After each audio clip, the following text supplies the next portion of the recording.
Bismillahirrahmanirrahim. Assalamualaikum warahmatullahi wabarakatuh. Alhamdulillah wassalatu wassalamu ala Rasulillah wa ala alihi wa sahbihi wa man wala, amma ba'd. Kaum muslimin wal muslimat, hadirin wal hadirat, pemirsa Wahda TV yang dimuliakan Allah Subhanahu wa taala.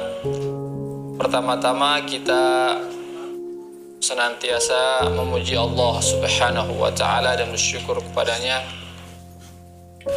atas segala limpahan rahmat dan hidayahnya, sehingga pada sore hari ini kita diberikan nikmat hidayah, kesempatan dan kesehatan untuk berjumpa kembali dalam program konsultasi syariah terkait fikih atau bidang ibadah.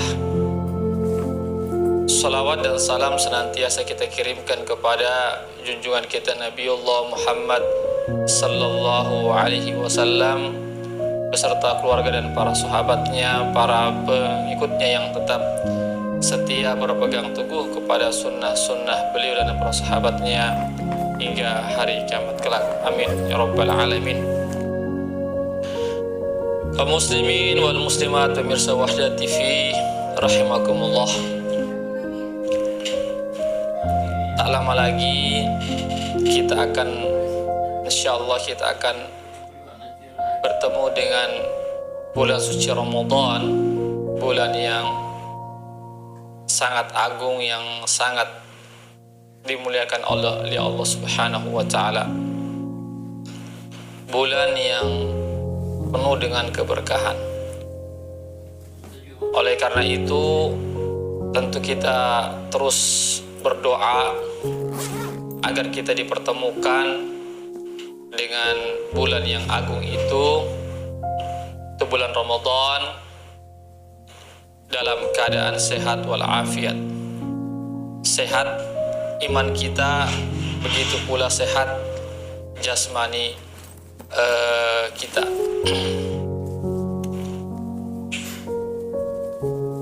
Tentu di dalam menyambut bulan suci Ramadan ini kita mesti bergembira, mesti bersyukur kepada Allah Subhanahu wa taala.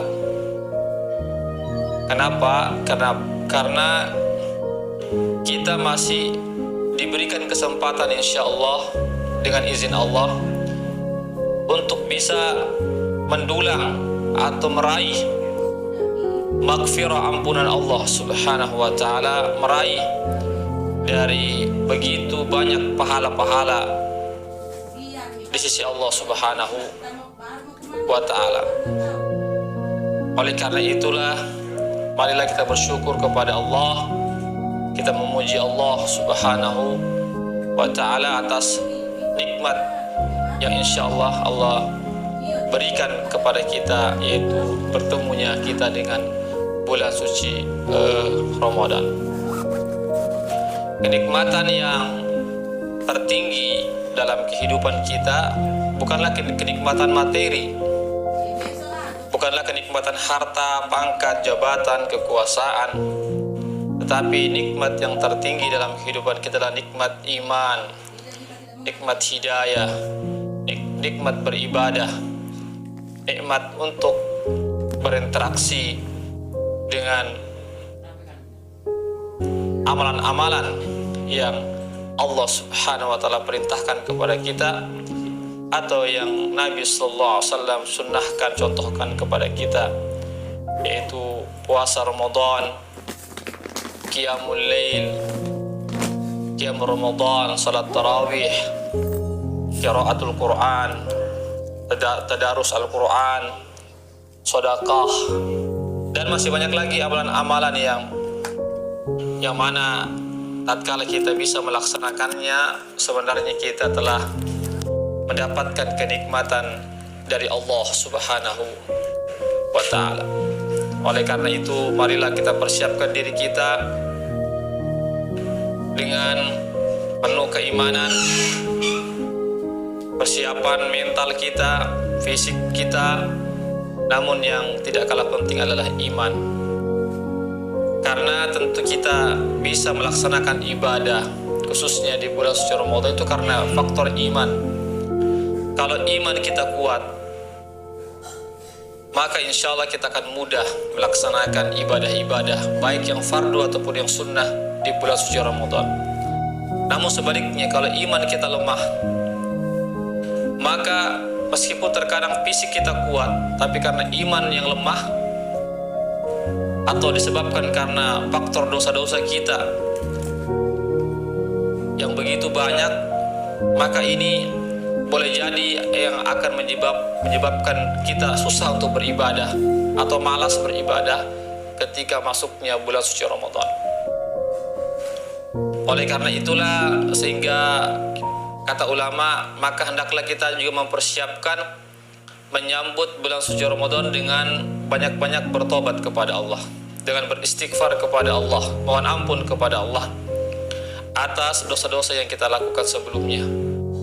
Dengan adanya ampunan Allah melalui istighfar kita, taubat kita, maka itulah salah satu indikasi kita akan mudah beribadah, mudah kita melaksanakan perintah Allah Subhanahu wa ta'ala. Yang terakhir adalah, marilah kita mempersiapkan menyambut bulan suci Ramadan itu dengan mempelajari hukum-hukum yang terkait dengan puasa di bulan Ramadan.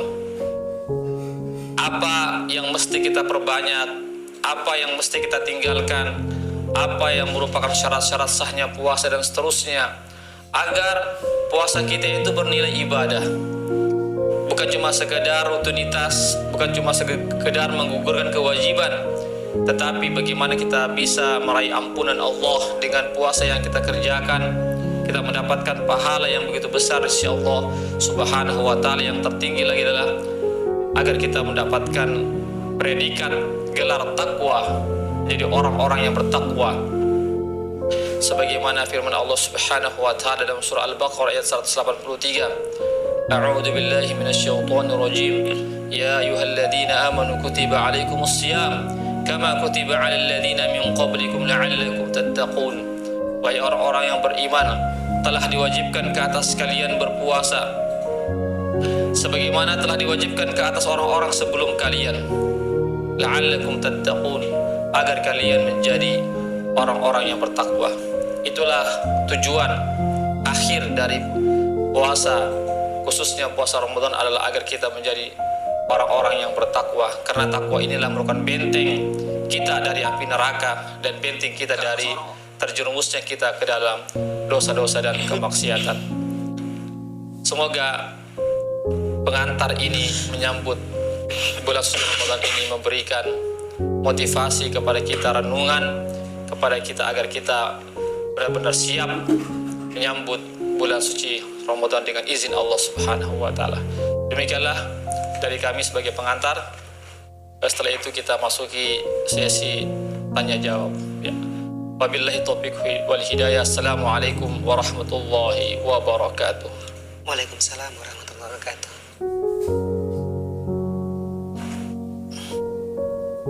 Iya, Masya Allah. Terima kasih banyak Ustaz untuk materi yang dihantarkan dan menjadi pengingat untuk kita pada sore hari ini. Dan silahkan kesempatan untuk Anda sahabat Wahda yang ingin bertanya atau memberikan pertanyaan atau ingin berkonsultasi berkaitan dengan fikih ibadah, atau bisa juga berkaitan dengan materi khusus yang dihantarkan oleh Ustaz kita tadi. Bagaimana kita bisa memaksimalkan ibadah di bulan suci Ramadan? Silahkan layangkan pertanyaan via pesan WhatsApp 0823 4444 5117 atau di kolom komentar live Facebook streaming YouTube yang Anda simak saat ini. Baik, kita ke pertanyaan. Iya, pertanyaan pertama Ustadz yang sudah masuk ini banyak yang mengantri. Kita ke Polman. Ada Salmia Ahnaf. Ini untuk perempuan Ustadz, bolehkah dia meminum pil anti haid di bulan Ramadan agar puasa bisa full? Ya, bismillah, alhamdulillah, wassalatu wassalamu ala rasulillah wa ala alihi wa sahbihi wa man wala. amma ba'd. Ya, menurut ulama, di antaranya Syekh bin Baz rahimahullahu taala, salah seorang ulama besar Saudi Arabia, beliau mengatakan tidak mengapa seorang wanita mengkonsumsi pil atau obat penahan haid selama puasa, ya, agar puasanya full, atau selama dia pergi haji atau umroh, tapi dengan syarat dua. Yang pertama, tidak membahayakan dirinya, ya, pil yang dia minum atau obat yang dia minum itu tidak membahayakan dirinya, ya, atau tidak membahayakan rahimnya. Tentu setelah ada sepengetahuan atau ada rekomendasi dari seorang dokter yang menyatakan bahwasanya pil tersebut, pil penahan haid itu tidak berbahaya. Yang kedua, harus juga mendapatkan izin dari suami. Ya, kalau jika suami mengizinkan, maka diperbolehkan. Jadi dua syarat ini harus terpenuhi. Ya, namun jika salah satu syarat ini tidak terpenuhi, maka tidak diperbolehkan. Ya, jadi hukum asalnya diperbolehkan, asal tadi tidak berbahaya. Yang kedua, ada izin dari suami. Tapi sebenarnya dalam syariat, ya, membolehkan tatkala wanita haid, maka ada namanya mengkodok, ya, mengkodok puasanya di hari-hari lain, ya. Artinya itu sudah merupakan rukhsah bagi seorang wanita, ya, tatkala dia haid maka dia tidak diperbolehkan berpuasa, tapi dia mengkodok di hari lainnya. Allah a'lam bishawab. Baik, Masya Allah. Ini apakah Ustadz wanita yang punya keinginan yang kuat untuk puasa full di Ramadan, atau mungkin beribadah umroh haji biar nyaman begitu, Ustadz? Ini kedudukannya ketika dia minum pil atau dia menerima saja ketentuan dari Allah itu, maksudnya haidnya itu, Ustadz, ini apakah akan membedakan kedudukannya, Ustadz? Maksudnya keutamaannya begitu, atau masing-masing dari mereka sama saja kedudukannya? Ya, tentunya menerima apa yang Allah tetapkan itu lebih baik sebenarnya. Ya, karena begitulah tabiatnya wanita, ya, ada namanya haid, ya. Jadi sebaiknya menerima saja apa adanya. Ya, tapi tidak juga dilarang, yeah, tatkala dia mau mengkonsumsi tadi itu. Yeah. Makanya ulama mengatakan diperbolehkan. Yeah. Hukumnya diperbolehkan asal tidak berbahaya bagi dirinya atau janinnya atau rahimnya, dan mendapatkan persetujuan dari suaminya. Allah a'lam. Masya Allah. Terima kasih, Ustaz, untuk jawabannya. Kita lanjut ke Ummu Hafiz Maryam, ini berkaitan dengan muslimah di bulan Ramadan kembali, Ustaz. Bolehkah akhwat sholat tarawih di masjid, Ustaz? Ya, hukumnya, ya, perempuan, ya, harusnya perempuan sholat di, atau akhwat, ya, atau perempuan muslimah sholat tarawih di masjid, hukumnya boleh. Ya, hukumnya diperbolehkan asal artinya menjaga auratnya, aman dari fitnah.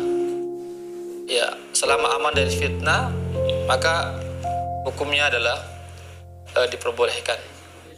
Ya, Nabi bersabda dalam sebuah hadisnya, janganlah kalian melarang wanita-wanita untuk datang ke masjid melaksanakan sholat. Ya, tapi sekali lagi kata ulama, jika hal tersebut aman daripada fitnah, termasuk dalam sholat tarawih. Ya, ini hadisnya bersifat umum, ya jangan melarang wanita-wanita atau istri-istri untuk sholat di masjid itu bersifat umum, apakah sholat fardu ataupun sholat sunnah seperti sholat tarawih. Ya, Allahu a'lam bishawab. Baik, Masya Allah. Terima kasih Ustaz untuk jawabannya. Kita lanjut lagi Ustaz ke pertanyaan akun YouTube Ahmad.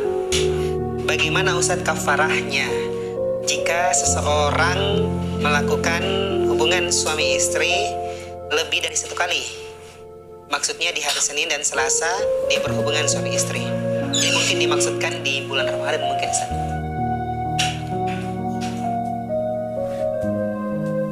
Iya, kalau melaksanakannya di bulan Ramadan, maka kafarahnya dia adalah pertama dia memerdekakan budak.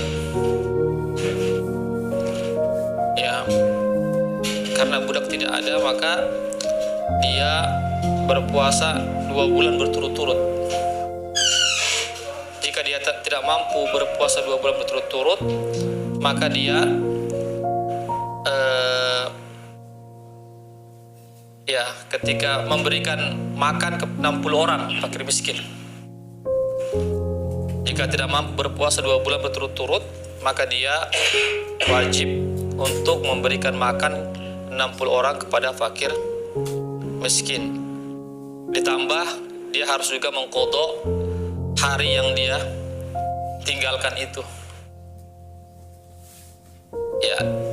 Jadi kalau dia melakukannya sebanyak 2 kali ya dalam sebulan, berarti dia kafarahnya 2 kali juga. Dan dia harus bertobat kepada Allah Subhanahu wa ta'ala. Ya. Jadi samping membayar kafarat, dia juga harus bertobat kepada Allah Subhanahu wa ta'ala untuk tidak melakukan perbuatan tersebut di siang hari. Allah a'lam bishawab. Baik. Tapi ini bukan berarti karena ketika ada kafarahnya kemudian memudahkan pilihan kafarahnya itu Ustaz. Maksudnya ya karena tinggal kasih makan orang aja gitu. Nanti melanggar lagi atau gimana? Tidak boleh. Tidak boleh. Tidak boleh. Iya, karena tujuan puasa kan menahan hawa nafsu. Iya, jangan berarti jangan dianggap kalau gitu saya mampu membayar kafarah, kalau gitu saya lakukan itu. Tidak boleh. Ya, diharamkan. Ya, diharamkan. Meskipun dia mampu membayar kafarah berkali-kali, tidak boleh, karena tujuan daripada puasa adalah menahan hawa nafsu kita. Ya, menahan hawa nafsu termasuk berhubungan suami istri di siang hari. Ya. Dan jika terjadi, ya maka segera bertobat dan membayar kafarah tadi itu. Bukan berarti harus ada lagi niat untuk mengulanginya. Itu tidak dibenarkan. Ya, diharamkan. Ya. Allah a'lam bishawab. Baik, Masya Allah. Terima kasih Ustaz untuk jawabannya. Dan ini juga pelajarannya untuk mungkin ada pengantin baru juga Ustaz ya, menghadapi Ramadan pertama bersama suami atau istrinya. Masya Allah. Baik, kita lanjut ke akun YouTube Nur Hasanah Ustaz. Ini pertanyaan yang juga banyak dipertanyakan saat khususnya bagi perempuan Ustaz, saat mereka tidak bisa berpuasa di bulan Ramadan karena berkaitan dengan fidyahnya Ustaz. Ini katanya kalau bayar fidyah itu digabung bayarnya di akhir Ramadan Ustaz, itu apakah bisa Ustaz? Ya, boleh. Jadi membayar fidyah itu ya bagi wanita yang ya atau seseorang yang sudah tua renta ya, yang sudah tua renta, yang tidak kuat lagi berpuasa, atau yang kena penyakit menahun atau penyakit yang secara medis susah disembuhkan, ya maka dia boleh tidak berpuasa dan menggantinya dengan fidyah. Ya, jadi tidak serta-merta seseorang yang sakit langsung fidyah.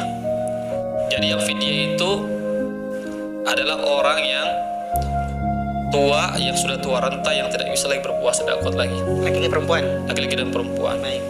Yang kedua juga yang punya penyakit yang sukar disembuhkan, atau sudah penyakit lama ya, yang sukar disembuhkan sehingga susah untuk berpuasa atau berat untuk berpuasa atau tidak bisa berpuasa, maka digantikan dengan fidyah. Adapun penyakit yang mudah disembuhkan ya, yang insya Allah akan sembuh secara medis misalnya, maka bukan dengan fidyah, dia dengan mengkodok namanya, mengkodok atau mengganti di hari yang lain ya.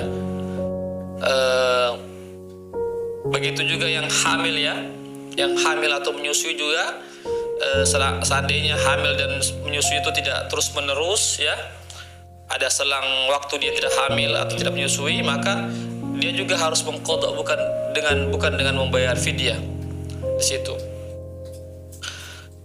Jadi mengenai tentang cara membayar fidyahnya, itu ada 3 cara.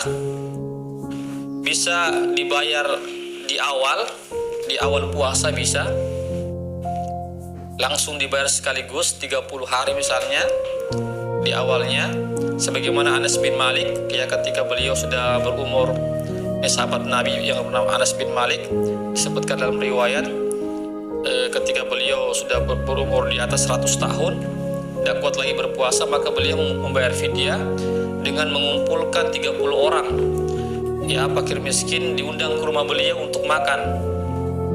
Jadi fidyahnya itu langsung berupa makanan, satu kali makan, diundang ke rumahnya 30 orang itu cara yang pertama. Jadi fidyah itu bisa berupa makanan jadi, atau fidyah itu bisa berupa makanan yang masih mentah seperti beras ya, makanan pokok ya. Kalau kita makanan pokok kita di Indonesia di beras ya, jadi beras itu bisa kita serahkan langsung untuk selama 30 hari atau 29 hari kepada fakir miskin, baik untuk 30 orang atau untuk 1 orang saja, satu keluarga. Tapi 30 kali ya, 30 hari tapi itu. 30 ya, itu 30 hari atau 29 hari itu, atau dibayarnya setiap hari ya, membayar fidyahnya setiap hari, memberi makannya setiap hari ya, atau mengeluarkan makanan pokok itu setiap hari itu boleh ya, atau nanti dikumpulkan di hari terakhir itu juga boleh. Jadi ada 3 cara, bisa di awal langsung sekaligus 30 hari dikeluarkan fidyahnya,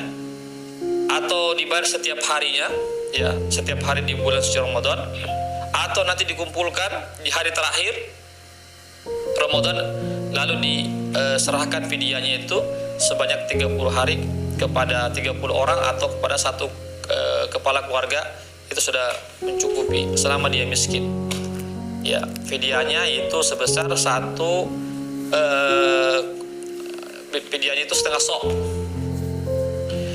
Setengah sok itu kalau dikonversikan ke kilogram itu kurang lebih 1,5 kilogram. 1 sok itu 3 kilogram, berarti fidyah itu setengah sok, berarti 1,5 kilogram ya. 1,5 kilogram itu ya, itu yang kita 1,5 kilogram beras ya, itu yang diberikan kepada fakir miskin. Atau 1,5 kilogram itu langsung dikonversikan berupa makanan pokok, berupa makanan jadi ya, di situ ada lauknya. Anggaplah 1,5 kilo itu misalnya, anggap 1 kilo 10.000 ya berasnya ya, kalau 1,5 berarti 15.000 ya. Jadi 15.000 ini dikonversikan, dibelikan makanan jadi langsung, ada lauknya, ada sayurnya, ada nasi, anggap satu nasi bungkus ya, atau porsi itu boleh juga dalam bentuk begitu ya. Allah a'lam bishawab. Baik, ini masih banyak pertanyaan soal fidyah Ustaz, tapi mumpung tadi kita sudah bahas permasalahan suami istri di Ramadan, ini ada satu tambahan pertanyaan lagi Ustaz dari akun Facebook Ashar. Ini Ustaz, apakah suami istri ini boleh berhubungan di siang hari ketika mereka sekiranya dalam mereka bersafar dalam safar suami istri, dan mereka setelah membatalkan puasanya begitu Ustaz? Iya. Tidak tahu apakah ini safarnya apakah karena direncanakan atau tidak, tapi mereka dalam kondisi safar biasa. Iya. Kalau betul-betul dia safar ya, bukan tujuan untuk mau berhubungan sehingga dia harus safar, itu tidak boleh. innamal a'malu binniyat wa innamal likulli imri'in ma nawa. Sungguhnya seseorang itu ya amalannya itu tergantung daripada niatnya. Kalau niatnya itu bersabar agar bisa berhubungan, itu tidak diperbolehkan. Tapi kalau bersabar itu ada tujuan, ya misalnya tujuannya misalnya karena ada keluarga sakit misalnya, dia harus pulang kampung karena ada orang tuanya, ya maka dia boleh tidak berpuasa, ya. Wa in kuntum maridun aw ala safarin fa iddatun min ayyamin ukhra, ya, dalam surah Al-Baqarah 184 Allah mengatakan jika kalian safar, jika kalian sakit atau dalam keadaan safar lalu kalian berbuka, maka hendaklah kalian menggantinya di hari-hari yang lain. Jadi safar itu merupakan salah satu keringanan seseorang itu boleh tidak berpuasa, namun harus mengganti di hari yang lain. Dalam kasus ini ya karena dia diperbolehkan untuk tidak berpuasa karena safar, maka dia pun diperbolehkan untuk berhubungan suami istri, ya dalam keadaan safar. Tapi ingat, tapi tujuan tadi itu, tujuan safarnya bukan untuk berhubungan suami istri. Itu ya. Kalau tujuannya adalah untuk berhubungan suami istri, ya lalu dia safar, maka ini diharamkan, tidak diperbolehkan. Tapi kalau tujuannya bukan itu, ya tujuannya adalah misalnya ada urusan yang sangat penting yang harus safar, maka ketika itu boleh dia tidak berpuasa dan boleh dia melakukan hubungan suami istri pada saat safar, seandainya suami istri yang melakukan safar kedua-duanya. Allah a'lam bishawab. Baik. Jadi bukan karena mau mengakali syariat begitu, Iya. Ustaz ya? Iya. Baik. Tidak boleh kita mengakal-akali syariat. Ya. Allah Maha mengetahui apa yang ada dalam niat-niat kita. Baik, Masya Allah, terima kasih Ustaz. Kita lanjut ke permasalahan video Ustaz dari Dahli ya. Kalau misalnya ada orang yang sakit mah ini mah akut Ustaz. Jadi dia tidak bisa berpuasa dan dia juga tidak mampu bayar fidyah Ustaz. Jadi ini bagaimana Ustaz? Iya. Sekarang mah akut itu apakah dia penyakit yang susah disembuhkan atau tidak? Ya, kalau dokter mengatakan penyakitnya masih bisa disembuhkan, ya masih bisa disembuhkan meskipun butuh proses waktu yang cukup lama misalnya, maka tetap dia harus mengganti. Ya, tetap dia mengganti, tidak membayar fidyah. Tapi kalau betul-betul mah akut itu betul-betul penyakit yang susah disembuhkan, ya, atau sangat kecil sekali bisa disembuhkan menurut prediksi dokter, analisis dokter, maka dia harus membayar fidyah. Tapi bagaimana kasusnya dengan tadi yang dia tidak bisa membayar fidyah karena dia orang miskin? Ya, kalau dia betul-betul orang miskin, ya dia tidak bisa membayar fidyah, maka tidak ada kewajiban apa-apa baginya. Maka dia boleh tidak berpuasa, maka boleh juga tidak berfidyah, dimaafkan. Kalau betul-betul dia orang miskin, ya. Tapi kalau dia masih ada hartanya, maka dia harus membayar fidyah. Ya, Allah a'lam bishawab. Baik. Terima kasih Ustaz. Ini sama pertanyaan dari akun YouTube. Yang satu ini juga Ustaz sama maksud dan pertanyaannya, semoga terwakili untuk dijawab. Kita ke Samsu Alam Ustaz. Bagaimana kalau pingsannya saat siang hari dan sadar saat menjelang berbuka? Apakah puasanya sah Ustaz? Ya, insya Allah puasanya sah selama dia sadar sebelum maghrib. Tapi kalau sadarnya setelah maghrib, dilewati maghrib baru sadar, maka tidak sah puasanya. Tapi selama dia sadar, anggaplah maghrib jam 6 ya, dia sadarnya jam setengah 6, maka tetap sah puasanya. Tapi kalau nanti dia sadar jam-jam, anggaplah maghrib jam 6, dia sadar nanti jam 6 lewat ya setengah 7 misalnya, lewat setengah jam misalnya, atau lewat berapa menit, maka tidak sah puasanya kalau sadarnya setelah maghrib. Ya, Allah a'lam bishawab.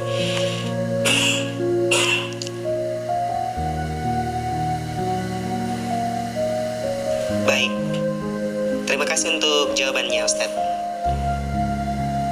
Kita ke permasalahan wanita hamil dan menyusui, Ustadz, dalam Ramadan. Ini dari akun YouTube Rahma. Bagaimana jika wanita hamil dan menyusui belum sempat mengqadha puasanya, Ustadz, tetapi ajalnya sudah tiba? Ya, jika wanita yang hamil atau menyusui ya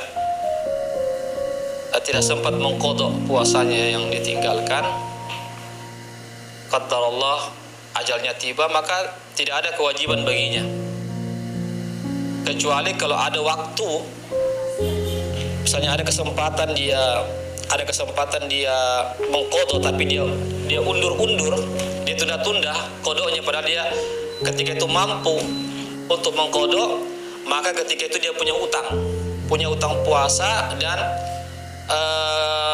ahli warisnya yang mempuasakannya. Jadi kewajiban ahli waris yang mempuasakan.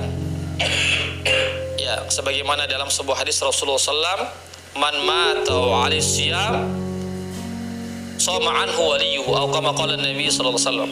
Barang siapa yang meninggal dunia dan ada kewajiban utang puasa baginya, maka walinya atau ahli warisnya yang mempuasakannya. Apakah suaminya, apakah anaknya, apakah bapaknya, apakah saudaranya yang mempuasakannya. Seandainya ketika itu dia ada waktu untuk kemampuan untuk berbuka tapi dia menunda-nunda, maka ada kewajiban, lalu tiba ajalnya, maka ketika itu dia mempunyai utang puasa. Tetapi jika tidak ada kesempatan dia tidak ada kesempatan dia mengqadha puasanya karena sibuk menyusui ya, karena tidak ada waktu, karena faktor masih terus menyusui atau terus hamil dan khawatir terhadap janin dan terhadap anaknya, lalu qadarullah ajal menjemputnya, maka tidak ada kewajiban baginya, maka tidak ada kewajiban, maka tidak ada utang puasa baginya, sehingga walinya atau ahli warisnya tidak perlu mempuasakan untuknya. Karena apa? Karena tidak ada waktu pada saat itu dia untuk berpuasa karena masih dalam kondisi hamil atau dalam kondisi lagi sedang menyusui. Ya, Allah alim bisawab. Baik, terima kasih Ustaz untuk jawabannya, dan kita langsung ke pertanyaan dari akun Facebook Ulfi. Ustaz, bagaimana dengan puasanya seorang wanita yang sudah melahirkan namun dalam keadaan sesar? Apakah sama halnya dengan nifas, Ustaz? Ya, kalau wanita yang sesar ya, melahirkan lewat sesar, operasi, dilihat dari darahnya saja. Kalau darahnya ya, darah dari kemaluannya terus keluar, berarti dia masih nifas. Ya, maksimal itu nifas menurut ulama dalam 40 hari. Ya, menurut sebagian besar ulama dalam 40 hari. Lewat 40 hari itu bukan dikatakan nifas. Jadi intinya itu hanya dilihat darah saja. Terkadang juga ada nih perempuan yang nifas tidak sampai 40 hari sudah berhenti darahnya. Ya, seandainya misalnya ada wanita yang hanya cuma 20 hari berhenti darahnya, ya, berhenti keluar darahnya, maka selesai masa nifasnya, maka dia harus mandi wajib, ya, lalu segera berpuasa saat ya. Begitu juga terkait dengan tadi ya, dengan wanita yang sesar tadi itu, yang melahirkan lewat sesar. Kalau berhenti darahnya, keluar dari kemaluan itu berhenti, meskipun cuma anggaplah darahnya hanya keluar cuma 5 hari saja, maka dia suci dari haid, suci dari nifas. Tapi kalau darahnya terus keluar sampai 40 hari, maka tetap dikatakan